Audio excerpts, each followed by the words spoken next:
مرحبا متابعينا الاعزاء ومشاهدينا الجدد، معكم الدكتور فراس العلي، احييكم اينما كنتم على قناتكم الطبيه. واليوم نكمل العادات السيئه التي تضر وتدمر صحتك. ما هي يا دكتور؟ تابع الفيديو.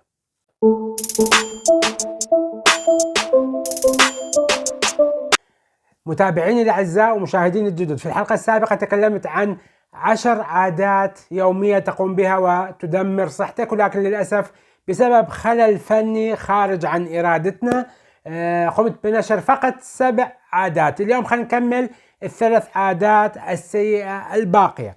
طبعا انا ختمت في الفيديو السابق بكلام عن كثرة تناول السكر والحلويات، وأنه يجب عليك التخفيف من تناول السكر والحلويات، ويا حبذا أنك تقطع تناول السكر. طبعا سوف أتكلم عن هذا الموضوع وكيف تقطع تناول السكر، ولماذا يجب عليك أن لا تقطع تناول السكر بشكل مفاجئ في الحلقات القادمة.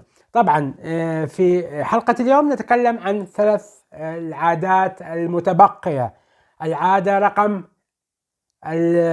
8 هو الإكثار من أكل المعجنات والخبز وكل المنتجات التي يدخل في إنتاجها الطحين. للأسف هذا الشيء يؤثر على صحتنا بشكل مباشر وبشكل كبير جدا، حتى أخطر من تناولنا للسكر. ليش دكتور؟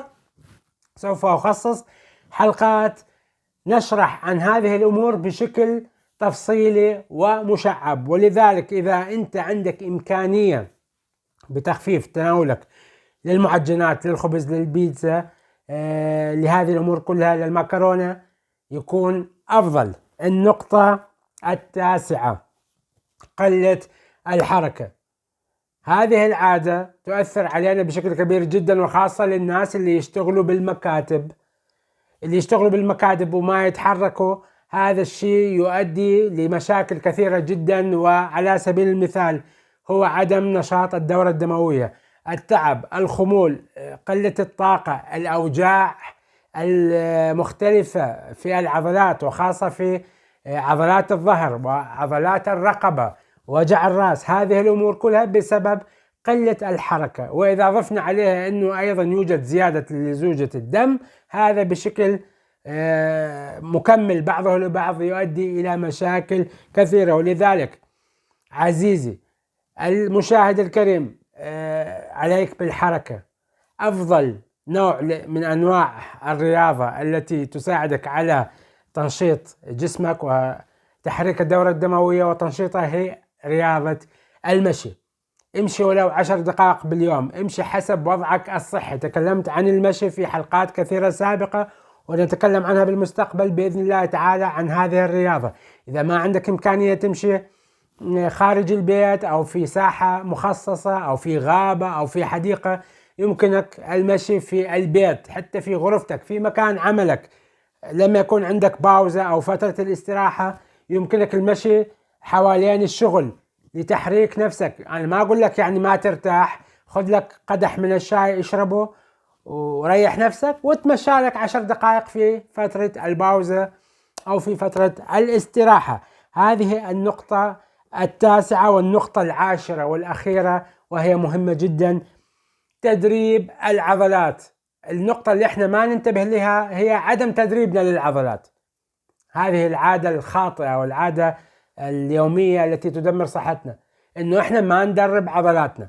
وانا اتكلم وخاصة للناس اللي عمرها اكثر من 40 سنة.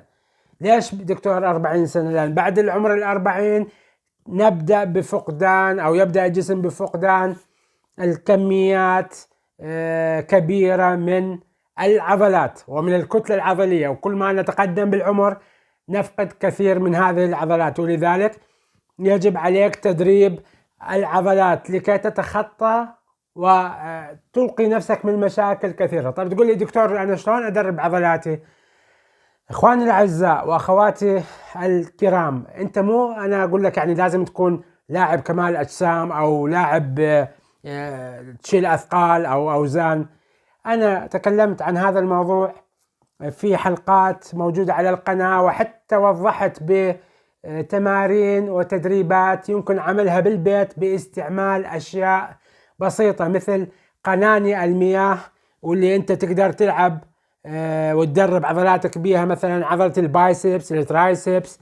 حتى أعطيتكم تدريبات وتمارين موجودة لتقوية عضلات الرقبة، وهذه الأمور كلها يمكنك الاستفادة منها بدون الاشتراك بالنادي. ولكن إذا احنا ما أعطينا الاهتمام المناسب للجهاز العضلي سوف ندفع الثمن غاليا. هذه الأمور ما يتكلموا عنها وما يشرحوا عنها لأسباب كثيرة، وأعتقد من أحد هذه الأسباب هو الجهل في هذا الموضوع للأسف. ليش؟ لأن احنا ما نعطي الأهمية الكاملة للجهاز العضلي. إذا الجهاز العضلي، أنا دائما في كثير من الحلقات أتكلم عن هذا الموضوع وهذه المقولة: إذا الجهاز العضلي لم يقوم بواجبه بشكل كامل سوف تتأثر ويلقي بظلال هذا الشيء على أجهزة أخرى كثيرة في جسمنا بشكل سلبي. وعلى سبيل المثال الفقرات، المفاصل سوف تعاني من هذه المشكلة أول شيء. ثاني شيء عندك الشد العضلي، إذا كان عندك شد عضلي في منطقة الرقبة وفي منطقة الظهر فسوف تعاني من مشاكل وأعراض كثيرة لن تجد لها حل عند الأطباء، مع احترامي الشديد لكثير منهم. ليش؟ لأن راح تبدأ الدوامة، راح تبدأ تلف من طبيب إلى طبيب وينطيك كل واحد دواء وكل واحد يتفنن في علاج جديد، والسبب الرئيسي عندك هو مشاكل العضلات والشد العضلي. إذا ما قمنا بعملية إرخاء واسترخاء هذه المناطق ورعاية الجهاز العضلي ما راح يفيدك أي دواء وأي من هذه العلاجات. ليش؟ لأن إحنا نتكلم عن ناحية فيزيائية. إذا عندك شد عضلي، هذا الشد يكون شادد على الأوعية الدموية وشادد على الأعصاب، فيصير عملية توصيل الدم مثلا خلينا نأخذ على سبيل المثال عمود، لا نطول الفيديو.